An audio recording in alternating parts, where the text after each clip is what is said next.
Well, welcome back. Today we have a very, very special case for you guys. So most of the time when people come to me, they come in with a problem. Let's say it's neck, shoulder, low back pain, something like that. Most of the time we're going to find the problems is like what I would call like a bone on nerve problem. If you've got shoulder pain, we're going to find pressure or something to work on in the area that supplies that shoulder directly. Same thing with the low back. If she had like low back pain, typically it's going to be a problem in the low back causing that pain. However, in a very small percentage of people, there's a condition that and this is something my mentor kind of stumbled upon and taught me about, was what he referred to as a central disturbance. So to kind of draw a picture for you, so imagine the brain's like a computer, the damage or the spine is like the keyboard. So imagine you accumulate spinal damage, and in response to that, the brain starts doing bad things in the way of causing like global muscle spasms, global pain, symptoms everywhere that you might think, like even sciatica. I had a young girl one time that had back surgery scheduled, severe pain going down the back of her right leg, and it was all coming from somewhere else, totally unrelated to the low back.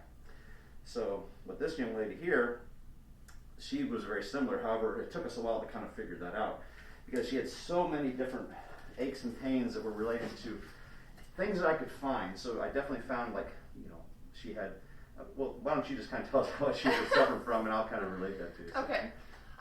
So I was not finding relief virtually anywhere, and this had been an ongoing experience from the military that had caused some kind of significant whatever was going on. For about 4 years, I didn't even have range of motion to be able to look over my shoulders or to look up or down all the way. And it had just progressively gotten worse in about the last month and came on very quickly.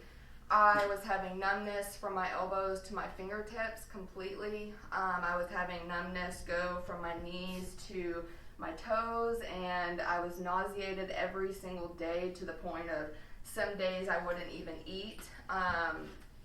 And it started to interfere with my sleep to the point I was only getting maybe 3 to 4 hours of disturbed sleep a night. And there were some days I couldn't even get out of bed because I was so exhausted and just so miserable from the month of just complete pain from the second I woke up to until I went to sleep. Headaches every single day, all day.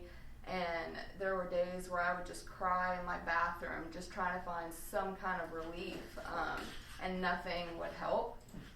And then so I started coming to see Dr. Waller, and just kept praying to God for God to guide Dr. Waller and for him to be able to figure out the problem. So I had a panic attack, first one in my entire life, and the severity of it, I thought I was having a heart attack.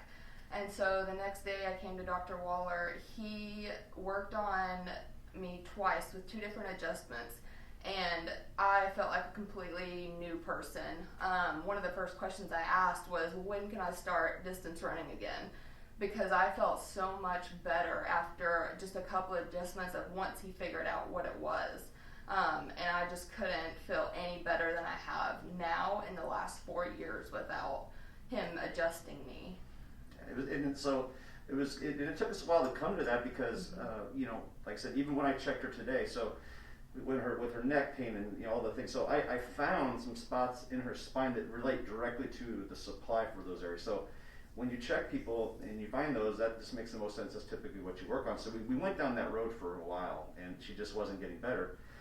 And then when she started having those other problems, I said, well, let me check you for this other disturbance. So the way we check for that is, and this is not traditional Gonstead, this is something that my mentor, who was a great Gonstead chiropractor, figured out. It's all based upon neurology. So, and I'm going to check her again just because it's much better. Last time we checked her, it was already a whole lot better, but I just want to get her monitor it. So she'll lay on her back, and we're just going to feel muscles. So she's going to lay down, and then I'm going to reach underneath it and feel the muscles of the back, what we call the posterior chain muscles. And when they have this central disturbance, it'll just be rock hard, typically on one side. So she had that, and it was crazy. So since the adjustments that we've done before, it's gotten a lot better. So I'm just gonna kind of see where it's at today. So this is don't help me a lot.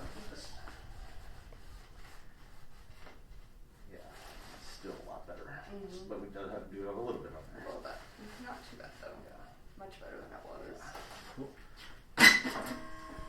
typically I'll check that before and after adjustment to get to see if there's a reduction. And that first time we did it, it was crazy. So, you know, the hard part is, you know, what's causing that? All right, so obviously when I was adjusting her before, whatever, you know, we were correcting wasn't fixing what the brain was doing. Okay, so when you find these central disturbance cases, there usually is a segment that's the main culprit, and it can be anywhere. So it isn't always neck, it isn't always whatever. So I mean, I had a little bit of it myself going on when I was younger, early on in practice. I used to have severe migraines, and then my mentor checked me for that, and he found my 10th thoracic, and you know, it was amazing the changes he got on me, and he fixed my migraine. So, but with her, it typically was her atlas, which is the very top one in her neck. So I did find pressure up to today, and it is stuck again. So we're going to set that, and we'll probably just do that today. Okay. She does got a little bit of pressure down low, but nothing's swollen. So she's been so good with that. We're just going to work on the one that's causing that. Then I'll just check those muscles again to see if we get a good reduction. Okay.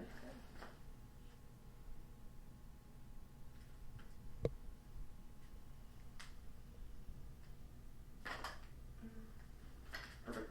Wonderful. Awesome. All right, let's check you one more time. Okay. My dizziness has also went away. Oh, great. She was dizzy too. She had it all. Yeah. I was so disoriented sometimes. Yeah, it's just sad, you know, she's young, she's not, you know, oh wow.